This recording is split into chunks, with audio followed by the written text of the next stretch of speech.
Chapter 189.2, Discussing Swordsmanship Outside the Badass Building. As the mountain god of Downtrodden Mountain, Song Yuzheng naturally bowed and paid his respects to the future formal god of the Northern Mountain. This small god pays his respects to this esteemed god.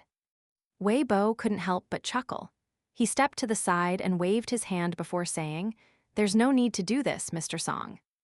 However, Song Yuzheng turned around to face Wei Bo while maintaining his respectful posture, and he replied, "The rules are such, so we can't make any exceptions." Wei Bo had no option but to fully accept Song Yuzheng's bow. "You scholars are truly foolish people, and it's the same regardless of whether you're alive or dead," he said in exasperation. Song Yuzheng straightened his back and smiled calmly. Wei Bo chuckled and asked, "Has anyone in the Ministry of Rites or Ministry of Astronomy told you about the things to be aware of after becoming a mountain god?" "They didn't dare to say anything to me," Song Yuzheng replied in a self-ridiculing manner. After the apotheosis ceremony concluded, all of them left the mountain as quickly as they could. "They didn't treat me as a mountain god, but they did indeed treat me as a plague god. I'll need to trouble the esteemed formal god of the Northern Mountain to explain this to me."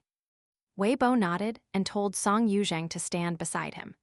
With a forceful wave of his sleeve, mountain mist instantly rose in the main hall and suffused into the surroundings. Before long, the complete map of Downtrodden Mountain appeared on the floor.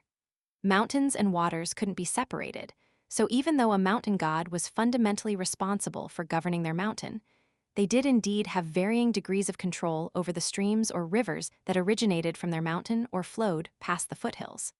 Because of this, deities of waterways, especially lower-ranked river guardians, often didn't enjoy as much power and status as mountain gods. It was also because of this that deities of waterways often had to actively try to build relationships with mountain gods. Wei Bo pointed at the mountain god temple on the map of Downtrodden Mountain and said, "Let me get the unpleasant things out of the way first. In reality, there isn't much purpose for us deities of mountains and rivers. Our names are simply lying inside a book of merits, and this allows us to enjoy benefits and accept incense and offerings. We don't need to cultivate our strength, nor do we need to cultivate our mind. We simply need to accumulate hidden virtue and help the empire maintain the fortunes of its land." The current situation is compared to the previous 10 years, and we look at whether the number of natural and man-made disasters have increased or decreased, whether the population has risen or fallen, whether scholars have been promoted, whether cultivators have moved over and settled down, and whether any auspicious omens have appeared. This is how a deity gains merit, and this is how an official measures political achievement. Song Yuzheng had the background of an official, so now that Wei Bo was using his language to explain things relating to deities, it wasn't long before he came to a sudden realization. This was very easy to understand. Wei Bo smiled and continued, "In short, all of our merits and demerits are clearly recorded by the imperial court of the empire. So, don't think that you only need to deal with me after becoming a mountain god. In reality, the party that you need to truly deal with is still the imperial court of the Great Li Empire. There are 3 mountain god temples in Dragon Spring Prefecture. With me owning the temple in Cloud Drape Mountain, you owning the temple in Downtrodden Mountain, and another mountain god owning the temple in the north. This is a very uncommon situation, and it can be viewed as having too many monks but not enough gruel. You'll definitely get a massive headache in the future, and that's because you'll need to fight for the incense and offerings of the people. Of course, you won't be able to compete with me." "I wouldn't dare to," Song Yuzheng said in a joking manner. "This is called offending one's superior. When I was alive, I could still tell myself that I'd simply pat my backside and retire from officialdom if things really came to it. If worse came to worst, I would simply accept death. However, things are a little different now. Even dying will be difficult to achieve." After saying this, Song Yuzheng bowed again to apologize. There was a faint smile on his face, and he said, "Esteemed mountain god, you've blessed Downtrodden Mountain with your presence many times, yet this small god has always been too embarrassed to show himself. I'm truly terrified by this thought. It should have been me who traveled over to visit you in Cloud Drape Mountain." This was a low-level official who had lived in the small town for many years, and he was also someone who had liked to do things by himself and get his hands dirty. He had spent most of his time in the 30-odd dragon kilns. Because of this, Song Yuzheng's aura as an official had been worn away very early on. To say nothing of joking around, he was even familiar with many curses and swear words. All right then, Mr. Song has immediately fused himself from one officialdom into another. How very understanding and intelligent, Wei Bo remarked. Song Yuzheng smiled and asked, "The mountain god in the north is?" Two tigers couldn't share a single mountain, and even Buddha had to fight for incense and offerings. Thus, this was naturally even more the case for deities like them, who relied on incense and offerings to survive. The schemes and dirty ploys that went on behind the scenes were no lesser than what occurred in the imperial courts of mortal empires. Wei Bo pondered for a moment before replying in a soft voice, "He's not an easy person to deal with. When he was alive, he was a ferocious general with many great achievements.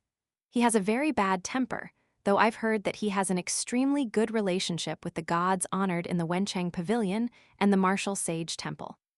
"An official can't harbor such an attitude," Song Yuzheng said in a teasing manner. "To visit a heretical god instead of a formal god, and to enter the wrong temple and offer incense to the wrong deity, such actions will definitely lead to challenges and hardships." Wei Bo laughed heartily and raised a thumb. "Haha, hearing this relieves some of my anger." He then extended a finger and raised it up slightly, causing the projection of downtrodden mountain in the mist to rise higher and higher. In the end, an extremely detailed image of someplace appeared before them. This was the image of a river, and a person dragged a string across it and tied the two ends to two different trees on opposite sides of the stream. Afterward, the person uncapped a small bottle and hung it on the string. On one of the trees, there was a little girl in pink who would occasionally jump up and down and shake the string, causing the bottle above the river to also bob up and down. "This is a reverberating bottle of decent quality," Wei Bo explained. "It can collect many beautiful sounds of the world, and the bottle here requires someone to lightly shake the string that it's attached to so that it can absorb the sound of the water. Otherwise, it will take an extremely long time for it to fill up." "Does this bottle belong to Mountain Master Chen Ping'an?" Song Yuzheng asked. "It does," Wei Bo replied with a nod. "What's your impression of Chen Ping'an?" "Because of Song Jixin, because of my relationship with the prince, I know everything about how Chen Ping'an grew up. As such, I have a very good impression of him. I think it's very good that I've been able to become the mountain god of Downtrodden Mountain," Song Yuzheng replied without hesitation. Wei Bo suddenly turned around to stare at the mountain god who was under his jurisdiction. He referred to him as Master Song for the first time, and he squinted his eyes and said with a smile, "Don't tell me that you haven't thought of a possibility. What if the Great Li Empire has appointed you to this position to monitor Chen Ping'an? One day, they might even tell you to commit some lowly act that goes against your conscience again." A carefree smile appeared on Song Yuzheng's face, and he replied, "Of course I have some speculations. My Great Li Empire has sacrificed so much blood and effort for this, and just constructing that covered bridge alone resulted in the deaths of many members of the imperial family. I'm sure that you already know about this. Thus, how can my Great Li Empire not have plans in place to prevent unforeseen circumstances now that Chen Ping'an has turned his fortunes around? My Great Li Empire." He had taken great pride in this while alive, and he was still taking great pride in this now that he had died and become a mountain god. Perhaps this was the very definition of remaining unrepentant even after death. Wei Bo fell silent for a long time. He gathered the mist back into his sleeves, and it was as if the mist were a flock of exhausted birds returning home to the forest after a long day flying around. Song Yuzheng could surprisingly sense the happiness of the mist. Wei Bo smiled and said, "All right, I understand." He then vanished from sight. Song Yuzheng sat by himself in the main hall of the temple and sighed. Perhaps he was truly unsuited to working as an official. He encountered obstacles and bumps everywhere, and this was the same both before and after death.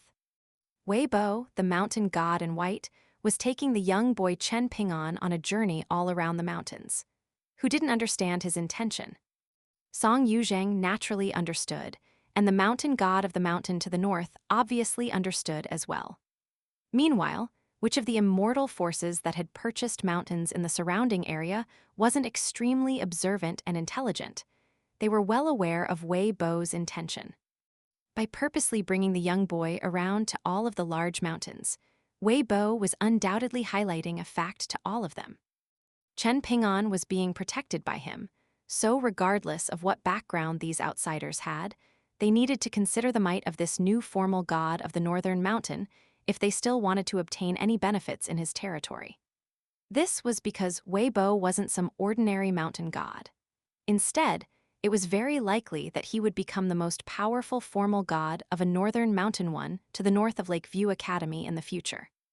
In other words, he would become the most powerful formal god of a northern mountain in terms of strength, territory, and influence in the northern half of Eastern Treasured Vile Continent. On the third day of the new year, someone was already going out to travel around the mountains and rivers. In the group of mountains to the west of the small town, there was a young man in Confucian robes who had brought with him a young boy who looked like a scholarly attendant. They were each holding a bamboo hiking pole, and they were traversing mountains and crossing rivers together as they hiked toward Downtrodden Mountain. The young scholar was carrying a bookcase of books on his back. The young scholarly attendant was stunningly beautiful, and his flawless appearance wasn't any inferior to that of a beautiful woman. The young man he was following was a local of the small town, and right now, he was working as an assistant teacher in the new private school founded by the Dragontail County Chen clan. He had little reputation to speak of, and he was far inferior to those great Confucian scholars and knowledgeable literati who were extremely famous around the area. Because of this, he still didn't have the right to enjoy the title of teacher or master. However, the children in the private school liked him the most. They loved listening to him tell those spectacular and wonderful stories, for example, those enchanting and moving stories about how fox spirits were attracted to scholars. The young scholarly attendant was one of these children, and he had taken things even further by continually nagging the young man until he eventually agreed to become his teacher. The young boy was innately curious, and he lived by himself in the Yuan clan's ancestral residence in the small town. As he walked, he asked, "Teacher, a Taoist sage once remarked that life is limited, while knowledge is unlimited. To pursue that which is unlimited with that which is limited, such is a tiresome task too. That being the case, what should we do?" The young man in Confucian robes was pondering something, so he didn't immediately answer the young boy's question. The young boy was already accustomed to his teacher's wandering mind, so he continued to ask, "That sage also said that the span of human life is as short as the time taken for a majestic white horse to gallop across a crevice 3. This clearly supports the other statement. So, what should we do?" The young man came to his senses, and he replied with a faint smile, "And this is why we need to cultivate. Each time we overcome a barrier, we'll be able to extend our lifespan by tens or hundreds of years. That way, we'll also be able to read more books." The young boy felt like this didn't answer his question completely. But even though we Confucians also promote cultivation, the more important goal of studying is for the sake of collective salvation. Our goal is to make the world a better place. We're not like Taoists, who only seek to achieve individual salvation and attain individual Tao. So, what should we do? One lacking purity and sincerity cannot move others for. The young man smiled and replied with 8 words. Standing still and gazing afar at the beautiful mountains and clear water, he added another 8 words, saying, "Be down to earth, do what is natural." Upon hearing the final 4 words, the young boy naturally recalled the Taoist sect that was flourishing in the Eastern Treasured Vile Continent. He sighed and said, "I read in a book that when the world is chaotic, Taoists will leave their mountains and enter the mortal world to save people, while Buddhists will shut their doors and tap their wooden fish 5. When the world is peaceful, Taoists will enter their mountains to cultivate in peace, while Buddhists will open their doors to accept silver from others. Teacher, it seems like Taoist priests are fairly good people, whereas Buddhist monks don't seem very good. No wonder they're not popular in our continent. It makes sense that Buddhism isn't flourishing." The young man shook his head and explained with a smile, "These are merely angry and extreme opinions from some scholars. It's not completely without basis, but the amount of reasoning is lacking, and it's a case of using an extreme example to generalize a whole. This is a bad take, and it's better to say nothing than to say something like this. Since the three teachings were all able to establish themselves, it's only natural that each has their own unique strength. Moreover, the orthodoxies of these three teachings are also extremely complicated, with many branches extending from them and thus increasing the complexity of the situation. So, if you want to properly understand the tenets of the three teachings, then you must trace these teachings back to their roots. Only then will you have the right to offer your comments. Otherwise, it's very bad for you to make sweeping remarks with only a shallow understanding of the matters. You shouldn't generalize an entire teaching after only seeing one bad Taoist priest or a few ill-intentioned monks. The young man in Confucian robes gazed at the peak of a distant mountain and continued. The three teachings hold debates with each other, and the representative from each teaching will expound the fundamental principles of their teaching. The profound nature of this is unimaginable, so this can be regarded as a most dangerous event. The young boy was baffled, and he asked, "Teacher, this is only three people debating with each other, so why is it regarded as dangerous?" The man retracted his gaze from the lofty mountain in the distance.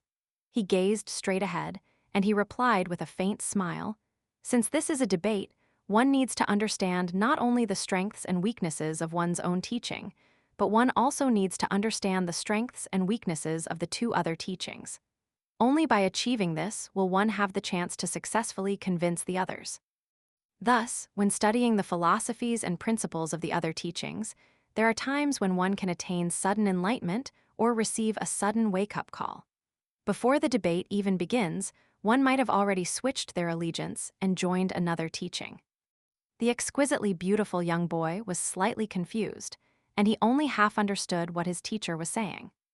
The young man smiled and said, "There's no need to dwell on these things right now. Let's continue forward." The young boy nodded in earnest. His name was Qeci, and this was a name that he had given himself.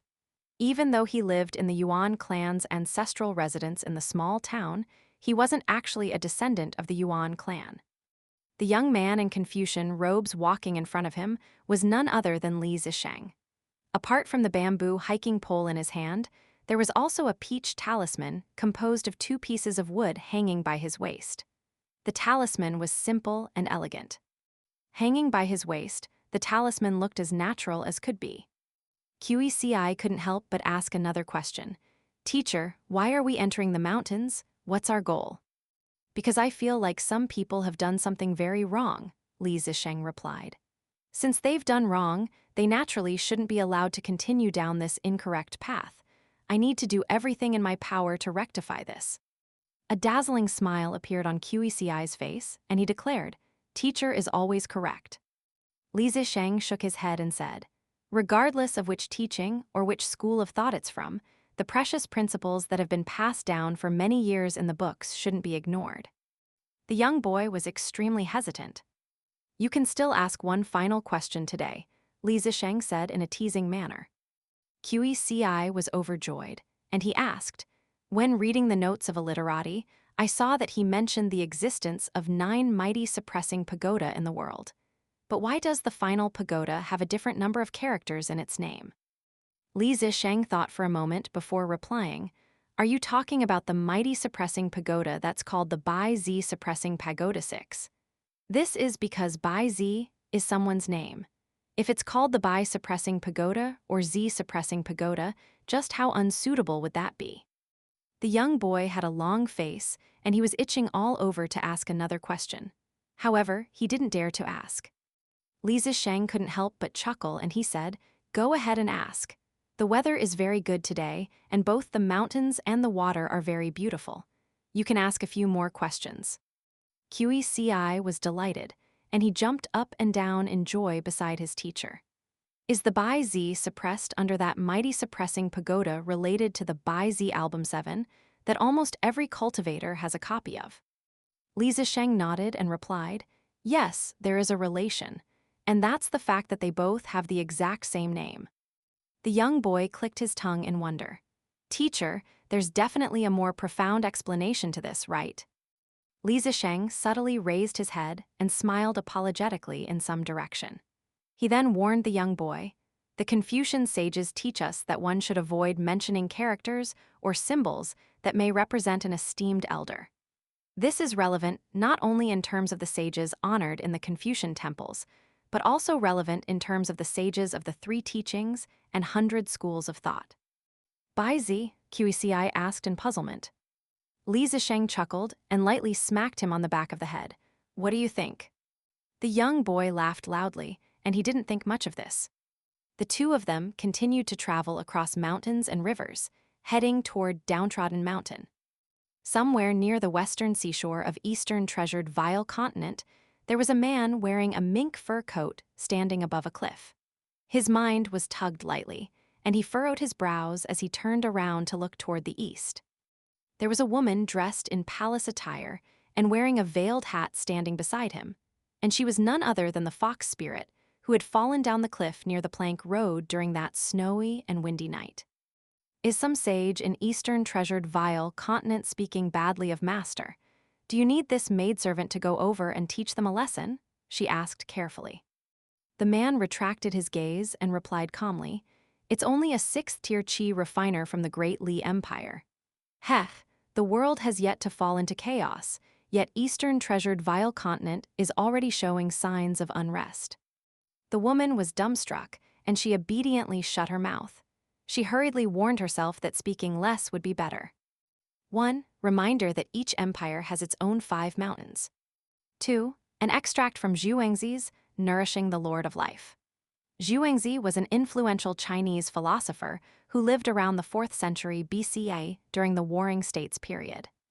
3. An extract from Zhuangzi's Outer Chapters Knowledge Rambling in the North.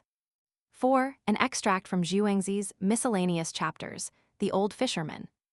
5. A wooden fish is a Buddhist religious instrument. 6. The Bai Zi is an auspicious mythical beast in ancient China. It can speak, understand the feelings of all matter, and know the affairs of ghosts and gods. It only appears when the ruler has virtue, and it can ward off all evil spirits in the world. However, it is unclear whether this beast is being used in an explicit or symbolic sense here. 7. It was said that the Bai Zi knew of all spirits and fiends in the world, of which there were 11,520 types. The Bai Zi album is an album that records the names, illustrations, and methods of repelling these creatures.